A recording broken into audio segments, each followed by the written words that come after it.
ଶୁଣିଥିଲେ? ବଉଳା ଗାଈ ଗପ ଶୁଣିଥିଲ? ସେମିତି ଆଜି ଆମେ ବିଲେଇଙ୍କ ପିଠା ଖିଆ ଗପ ଶୁଣିବା ନାଇଁ? ବିଲେଇ ଦୁଇଟି ବିଲେଇ ଜଣକ ଘରୁ ଗୋଟିଏ ପିଠା ନେଇ ଆସିଲେ ନାଇଁ?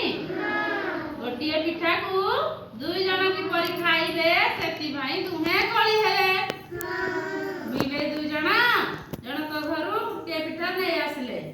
ସେଇ ପିଠାଟା ସେମାନେ କେମିତି ସମାନ ଭାଗରେ ଖାଇବା ପାଇଁ କଳି କଲେ। ଆଉ ତମେ ତମ ଘରେ ଯେମିତି କିଏ ବେଶୀ ଖାଇଦେଲେ ତମେ କଳି କରୁନ? ମୁଁ ବେଶୀ ଖାଇବି, ସିଏ କହୁଛି ମୁଁ ବେଶୀ ଖାଇବି ନାଇଁ? ସେମିତି ବିଲେଇ ଦୁଇ ଜଣ ବି କଳି ହେଲେ।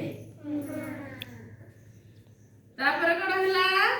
ଦୁଇ ଜଣଙ୍କର କଳି ଭିତରେ ମାଙ୍କଡଟିଏ ଗଛ ଉପରେ ଥିଲା। ହେଲା, ମାଙ୍କଡଟିଏ ଗଛ ଉପରେ ଅଛି, ଦେଖିଲେ ସମସ୍ତେ?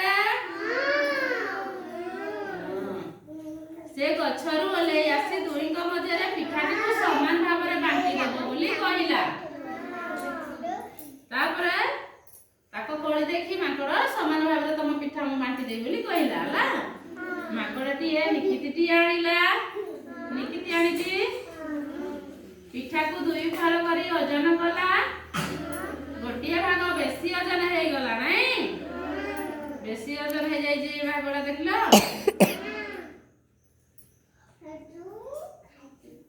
ତାପରେ କଣ କରିଛି? ମାଙ୍କଡ ଓଜନିଆ ଫାଳ ଯୋଉ ପଟେ ଥିଲା, ଏଇଟା ଓଜନିଆ ଫାଳ ଅଛି, ପିଠାରୁ ପୁଳାଏ ଖାଇଦେଲା।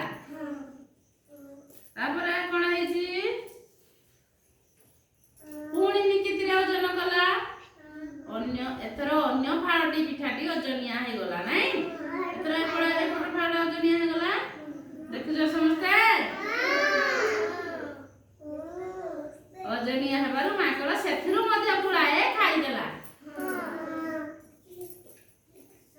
ତାପରେ କଣ ହେଇଛି? ଏଇପରି ସବୁତକ ଖାଇଦେଇ ନିକିତିଟି ତଳେ ଥୋଇ ମାଙ୍କଡ ଗଛ ଉପରକୁ ଚାଲିଗଲା ନାଇଁ? ବିଲେଇ ଦୁଇଟି ମନ ଦୁଃଖରେ ରହିଲେ। ଏଥିରୁ ଆମେ କଣ ଶିଖିଲେ?